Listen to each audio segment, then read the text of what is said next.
하나님께서 우리에게 주시는 말씀은 로마서 11장 33절에서 36절 말씀 같이 한 절씩 교독하겠습니다. 로마서 11장 33절에서 36절까지의 말씀, 신약성경 255면입니다. 신약성경 255면 로마서 11장 33절에서 36절까지의 말씀을 한 절씩 교독하겠습니다. 말씀을 봉독합니다. 깊도다 하나님의 지혜와 지식의 풍성함이여 그의 판단은 헤아리지 못할 것이며 그의 길은 찾지 못할 것이로다. 누가 주의 마음을 알았느냐? 누가 그의 모사가 되었느냐? 누가 주께 먼저 드려서 갚으심을 받겠느냐? 이는 만물이 주에게서 나오고 주로 말미암고 주에게로 돌아갑니다. 그에게 영광이 세세에 있을지어다. 아멘. 할렐루야. 오늘 여러분이 읽으신 말씀은 우리가 수요 성경 공부 때 한 절 한 절씩 이렇게 공부를 해가는 로마서인데 마침 이렇게 찬양에 관한 내용이 나와서 오늘 이 본문의 말씀을 가지고 여러분과 잠시 말씀을 나눠 보려고 합니다. 로마서는 우리의 사도 바울이 로마 교회의 구원에 대해서 이야기하고 있는 말씀입니다. 그런데 우리가 여러분들은 다 구원 받으셨죠? 너무나도 쉽게 잘 인정하시는데 세상 사람들이 보기에는 이 구원이라고 하는 것이 결코 쉬운 것이 아니더라는 거예요.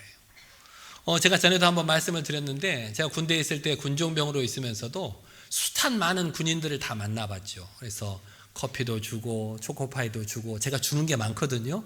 그래서 군인들한테 인기가 참 좋아요.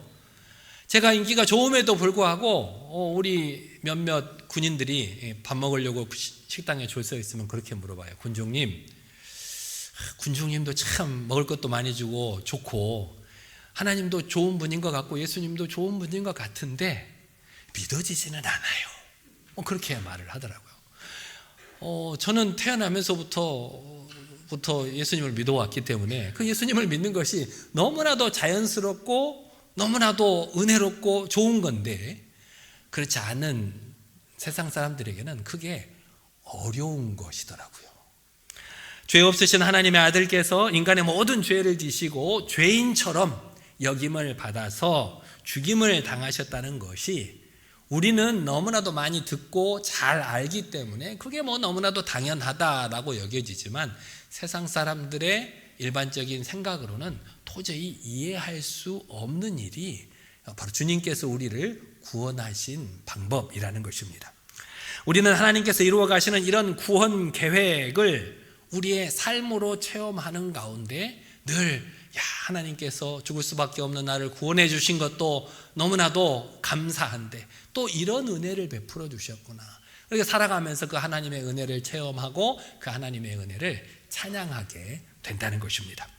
오늘 여러분이 읽으신 본문은 바울이 인간으로서는 도저히 이해할 수 없는 그 하나님의 구원의 섭리가 참으로 신비롭고 또 완벽하게 진행되어 가는 것을 보고 하나님의 그 깊으신 지혜와 또 지식을 찬양하는 내용입니다.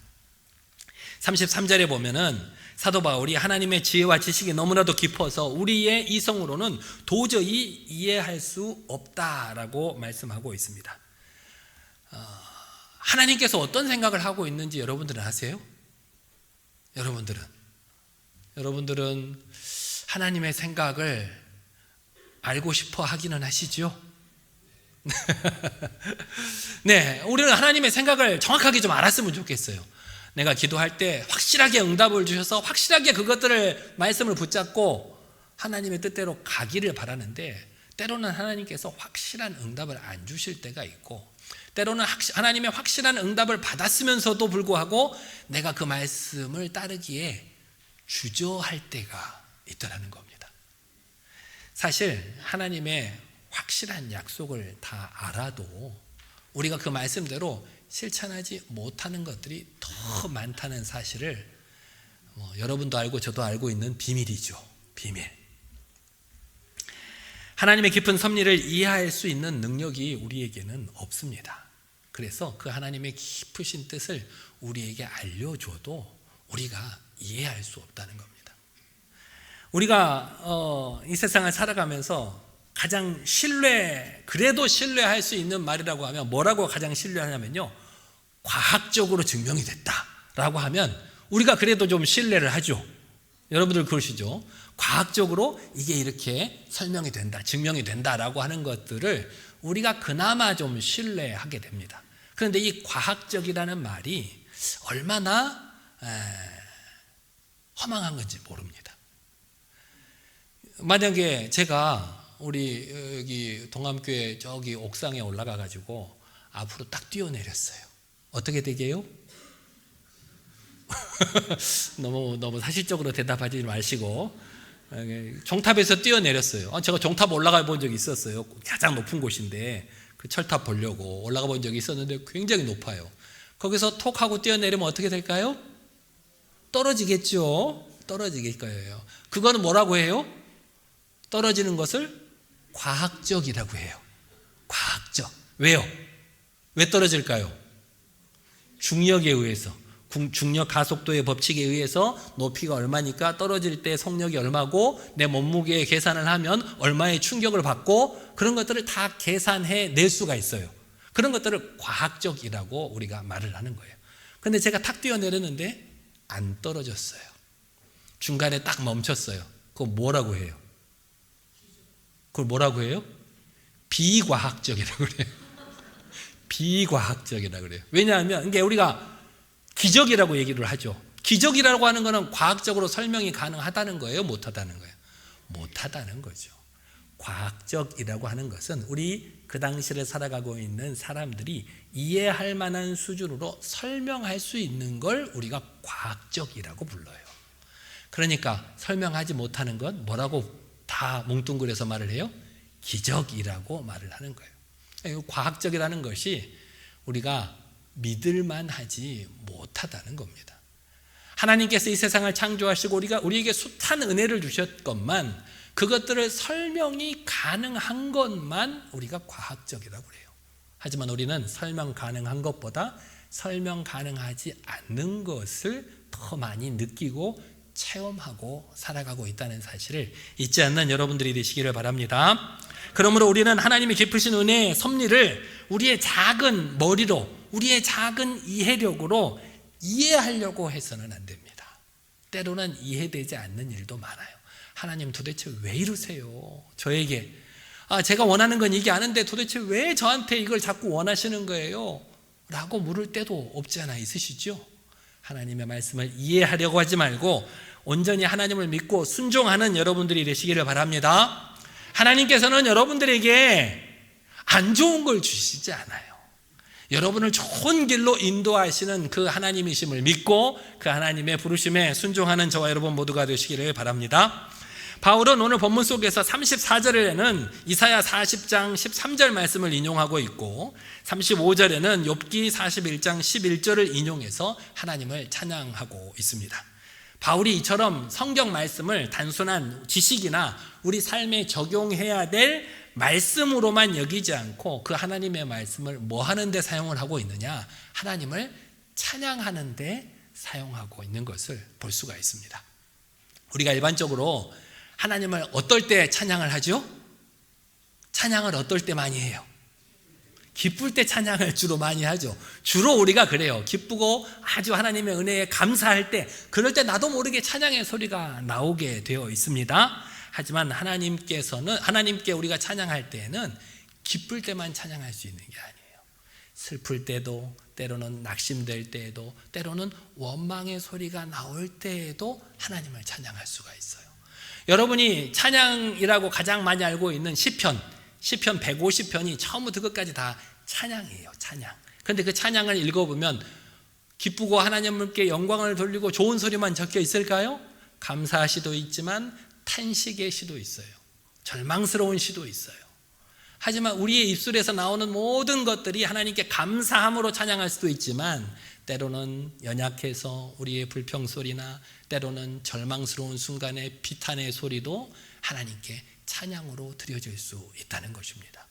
우리 믿는 사람들은 하나님을 알고 그 하나님을 섬기는 사람들의 모든 삶이 하나님께 찬양이 될 수 있음을 믿고, 여러분의 기쁠 때에는 당연하고 슬플 때나 때로는 낙심될 때에도 그런 소리도 하나님께 찬양으로 올려드릴 수 있는 여러분들이 되시기를 바랍니다.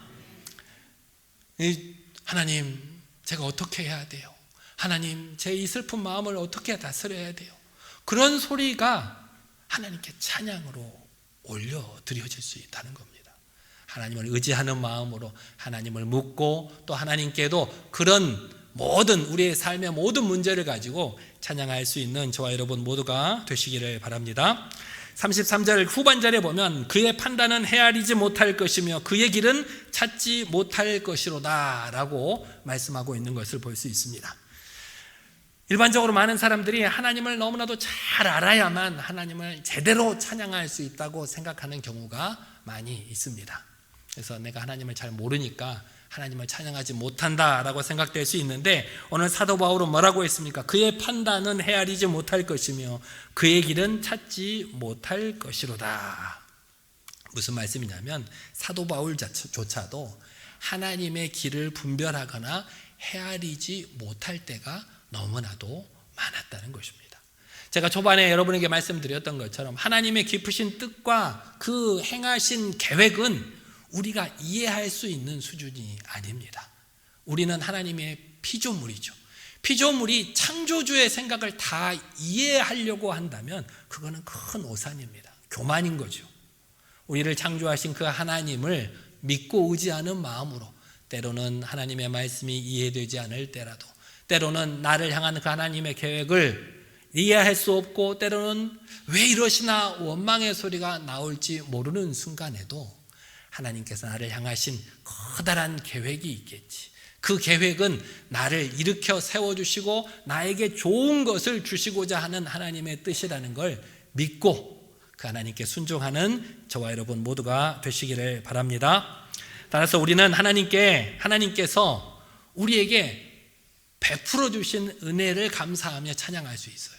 여러분들도 이미 여러분에게 베풀어 주신 하나님의 은혜가 많이 있죠. 우리 오늘 아이들 몇 명이 와 있는데 얼마나 예뻐요. 저런 아이를 우리에게 허락해 주신 하나님께 너무나도 감사하죠. 그렇죠? 아이 웃어주니까 너무 좋아요. 이렇게 우리에게 베풀어 주신 은혜에 감사할 수 있어요.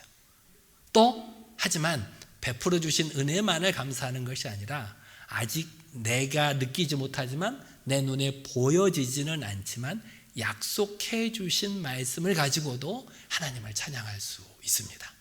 하나님께서 우리에게 약속해 주신 것들, 보이지는 않지만, 당장 내 손에 잡히지는 않지만 그것들로 감사하는 저와 여러분 모두가 되시기를 바랍니다. 이렇게 모든 것을 다 이해하지 못한다고 할지라도 오직 우리를 향하신 그 하나님의 말씀을 믿고 그 하나님께 순종함을 통해서 하나님께 찬양과 영광을 올려드리는 저와 여러분 모두가 되시기를 간절히 기도합니다. 기도하겠습니다. 하나님, 찬양받기에 합당하신 하나님, 우리가 이해할 수는 없지만 하나님께서 우리에게 베풀어 주신 은혜를 찬양하고 보이지 않지만 약속하신 것들로 주님을 찬양합니다. 우리의 삶을 통해 찬양하게 하시고 하나님의 말씀으로 찬양할 수 있는 우리 모두가 될 수 있도록 인도하여 주시옵소서. 오늘도 찬양으로 영광 받으실 예수님의 이름으로 기도드리옵나이다. 아멘.